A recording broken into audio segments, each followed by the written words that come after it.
All right. How did you get into RC racing as a hobby? How long did it take you to get serious about it, and when did you decide to make it your full-time career? I got into the hobby when my dad started taking me to the track when he was actually racing, and I would be the turn marshal and just hang out at the track. And once I hit around 10 years old, he took us down, and me and my sister actually drove together for many years. And me and my dad have just been doing it ever since. It's kind of something that stuck, really. It never was something that we thought that it'd be a job related thing, or to be where we're at today. I wouldn't have said that when I stepped foot into the first RC track that I've ever been to. So it means a lot, and it's definitely a job that is a lot of fun, but obviously it takes a lot of effort to be at the highest level of any competition. So there's a lot of stress, but can handle it at most of the time. Okay. Your father, Lewis, has played an integral role in your career since day one. How did he help you get started, and what is his involvement now that you've progressed to this level? Yeah, I mean, he started by racing, back in the day when he was in his early 20s, and it kind of got to the point where I was at a certain age where it was time to be able to play with a toy that was not physically a toy that you'd buy in like, the grocery store or anything. So it definitely took a little bit of money to get everything rolling, but now he's my full-time mechanic, and I pay him a monthly salary, and keeps all our stuff clean and finishes 100% of the races most of the time. So he's doing his job. Okay. If you weren't racing RC cars as a professional, what would you be doing for a living? How did RC racing change your life and career path? It would be hard to really think about what I'd really be doing, because ever since I was about 14, 15, when you would be thinking about getting your first job, I was already employed by Team Losi and a few other sponsors that I had, and it was something that I never ever had to really think about. So I'm very grateful to have the RC racing always there. As you reached the point where you started attracting sponsors, how did you make those decisions? At first, my dad made pretty much every decision we had.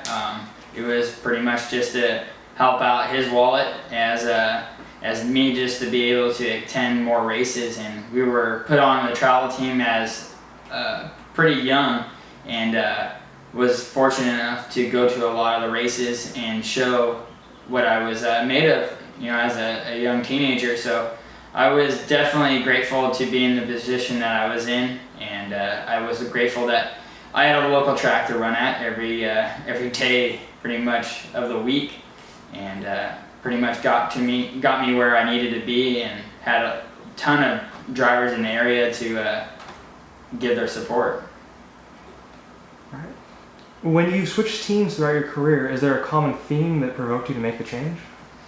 Yeah, there was a few different things going on where, I was turning 18 years old. I needed to make a decision on what I needed to do to further my racing, and I was pretty much up in the air at the time. Everything was, falling into place to keep the same sponsors I had, and a couple things fell through, and Brent Telke came on board, and we went into his office one day and kind of loved what they were saying, and it pretty much took off from there on. And they were local at the time. They were right down the street, so it was a great opportunity at the time, and I'm very, very grateful that I actually took that idea that he had, and it's won me a lot of races, and it's kept me racing. All right. Well, what are the toughest decisions you've had to make throughout your career, and how have they impacted your progress? The toughest things are, switching sponsors. I've been known not to really jump ships that often, and when I do make a decision, it's for, the best that I hope it would be. So it's definitely a hard thing to do. You definitely need to sit back, and I have a lot of people that I talk to and try to make the right decision for a long-term goal. I've been with Associated for now 7 years, and I think that's a pretty good accomplishment. There's other drivers out there that have been with their sponsors from day one, so it's not a big thing to do is switch, every year or every 2 years as the contract is. So I like to stay and be able to build a relationship for sure. All right. Between sanctioned championships and the rest of the larger races on your flight schedule, you've won a lot of races around the world. Tell us about your 3 most memorable wins. The first would be, it was special because it sticks out in my memory when I think about this that happened. Yeah, 2003 when I was in Florida was one of the first World Championships I've ever been to, and it was a real honor just to be able to attend it, and had a great showing. Me and Kimmel went back and forth in qualifying and ended up taking the victory, and that was my first World Championships. And honestly, it's always something that I've always looked back on and just gained so much knowledge from that one race, where I've been able to use it through all my World Championships that I've been to, and it definitely gave me a little head start on knowing what I had to do for those races. Okay. And then do you have any others? I know they said Okay. tell us about your 3 most memorable Sorry. ones. No worries. And then 2005 would be the second World Championship that I had. When I switched to Associated in 05, I never thought that winning a World for them and J Concept at the time was their car. So it was a real honor to accomplish that with a team that I really haven't ran for that much time. And it was definitely a huge thing for J Concept. It boosted their sales and definitely gave Jason a good I don't know how to explain it. Just a great feeling inside, just to be able to accomplish a goal of that. When he started in 2003, so it was a big goal for him, and he definitely has helped him throughout his career and. No worries. Like I said, I don't know if you're going to be talking to Aaron. I don't think we're going to show this whole thing, just uncut on the website. This is more just for Aaron to be able to, rather than having you type it all out to him. Okay. We'll probably take little bits and pieces of it and do something with it. Yeah, and then 2012 when I won Finland, I never thought that you can win 2 worlds at one time, but it was possible after watching Masami do it for many years. And when I won my first one in Finland, I was pretty much, at the time, I was in shock that I was able to win a 2-wheel drive title, which I had a very close one back in 05, me and Neil Craig battling out with 1 minute and 5 to go. I ended up crashing, and pretty much since then I've been wanting to win a 2-wheel title for the last few years. So it was a big deal for me, and it honestly gave me so much confidence at the race, where I was able to back it up with a 4-wheel title, and you couldn't get much better of a weekend than that. I probably won't ever experience that feeling again, but it was a hell of a week.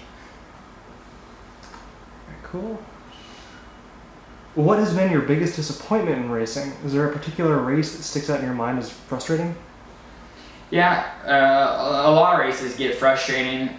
There's times when it's your fault or something happens, term marshal's fault, which everyone's kind of experienced. But I mean, honestly, winning is the best feeling. But when you lose a race, when you know you could have won, that's the worst feeling to have. And it builds you as a racer, and it makes you stronger. But the one race out of the bunch, I would say, was 2005 when I was in the lead with 1 minute or so to go, and ended up just clipping the pipe just a little bit too tight that one corner, and cost me a world championship, and pretty much helped me build my confidence back up and be able to take another one.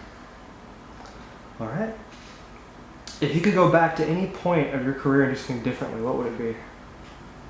I really have no regrets on anything I've really done. I've pretty much probably would have calmed down a little bit when I was coming up. I had a lot of just random stuff happen throughout the main events and stuff, and really just was always trying to prove myself. And I probably would have just taken my time a little bit more throughout the racing and let it come to me a little bit more. But that's how you are when you're a teenager. Everything happens quicker than others. So I would have probably just calmed down a little bit.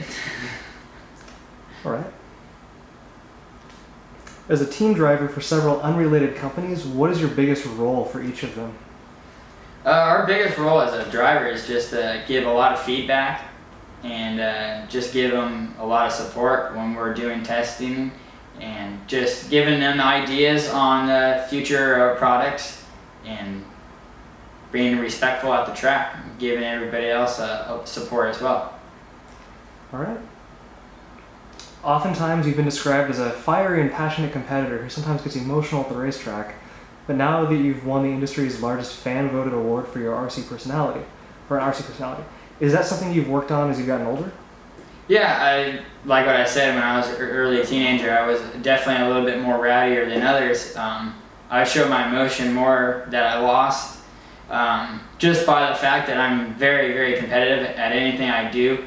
Which, if you went to any driver, they would say the same thing. But the way I handle things was a little bit different than other racers. So for sure, I've definitely calmed down the last 2 to 3 years, and that's just coming with age and just growing as a more professional racer. And we have a lot more media involved now, so it's definitely taking the role of being able to control yourself and being able to show yourself as a representative manner. Okay. As you continue to rack up big race wins around the world and approach the totals that would qualify you in the greatest ever discussions, how do you feel that you stack up against past industry greats like Brian Kinwald, Masami Hirosaka, Joel Johnson, and others? Did you ever think you'd get to that point, and how much does that motivate you to keep getting better? Yeah, I mean, it means a lot to me that I can at least be mentioned in the greats. I did it with Kinwald for many years, and he showed me what I definitely needed to do, and he had a lot of speed, and I was just fortunate enough to be able to race with a driver as him, and it grew me into a good racer and to be able to accomplish a lot of goals I had. And what was the rest of it? Oh, did you ever think you'd get to that point? When I first got in, I never really thought about anything, but as soon as I got sponsored, you definitely have a little bit of confidence that, you know, they do, I had a lot of people telling me that I would be able to accomplish a lot of goals. But obviously, telling someone that you could, you still have to do it. So I definitely put in my time and a lot of work to be able to accomplish winning a national event, which I wanted to say it took a long time for me to win a national event. It went to 2005. I mean, I was on the racing tour for over 5 years, so to race that many years and not to win a major event like that, it was not frustrating. I was able to win different events, but a national title, it seemed like it was always haunting me. But as soon as I notched that first one, it was I kept the ball rolling, and I've been able to knock off a few of them. All right, and last question. How do you think the racing world has changed throughout your career? Do you think it's more or less competitive and serious now than when you started? The racing has definitely increased a lot over the last few years. The pace that we're running is a qualifying pace of each main, plus you have the drivers that sometimes can step it up even more. And it's definitely a crazy feeling, because I remember back in the day when I first started racing, with Kinwall, Francis, Pavitas, Easton. It seemed like if you were at your top of the game, your car was working well, those guys were, out of the bunch, would win any time.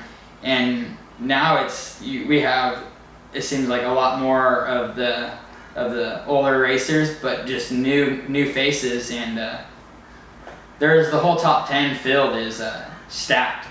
Where before it seemed like there was only 4 or 5 that would clearly be able to win. Now there's clearly a lot more than that. So the pace is definitely a lot quicker. There's more technique in driving wise, where you have somewhat of a jumping where you kind of can stay a little bit lower, as they call it, like a scrub. But the whole racing is taking it to another level. There's times where you cannot make one mistake.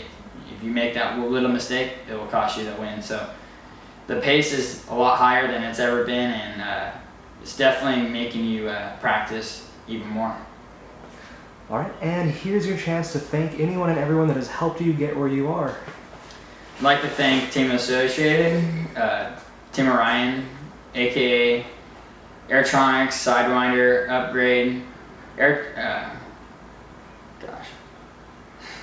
PCH Hobbies, West Coast RC, Lungsford, MIP, Debrina Designs, Brent Helke, Cliff Lett, my dad, and just everyone behind me. And I'd like to say a special thanks to the guys over at Orion for all their support, like Oscar, Philippe, and Adrian Bertine, and Joe Pillars. Thank you.